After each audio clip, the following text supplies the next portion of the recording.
আসসালামু আলাইকুম। এখন যাব পাবনা শিমলা হাসপাতালে। একজন পেশেন্টকে রক্ত দিতে হবে। আমার রক্তের গ্রুপ বি পজিটিভ। পেশেন্টের ডেলিভারি কেস, রক্তর প্রয়োজন হতে পারে, এই জন্য আমি যাচ্ছি রক্ত দেওয়ার জন্য পাবনা শিমলা হাসপাতালে। সবাই দোয়া করবেন। আর কিছুক্ষণের মধ্যে আমরা বের হব। এই হয়েছে তোমার, তাড়াতাড়ি আসো। 3টার মধ্যেই পৌঁছানো লাগবে। এখন বাজে 2টা 10 না 15 দেখলাম।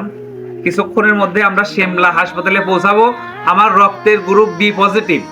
যদি কারোর কখনো রক্তের প্রয়োজন হয়, অর্থাৎ বি পজিটিভ রক্তের প্রয়োজন হয়, বি পজিটিভ রক্তের প্রয়োজন হয়, তাহলে আমার সঙ্গে যোগাযোগ করতে পারেন। সবাই ভালো থাকেন, সুস্থ থাকেন, আল্লাহ হাফেজ। এখন যাব আমরা পাবনা শিমলা হাসপাতালে একটা পেশেন্টকে রক্ত দেওয়ার জন্য। আর প্রয়োজনে আপনারাও যদি কারোর রক্তের প্রয়োজন হয় তাদেরকে রক্ত দেবেন। রক্ত দিলে কিন্তু আপনার শরীর থেকে রক্ত কমবে না, রক্ত কিন্তু আবার বৃদ্ধি হয়ে যাবে। অতএব রক্ত দেওয়া কিন্তু এক ধরনের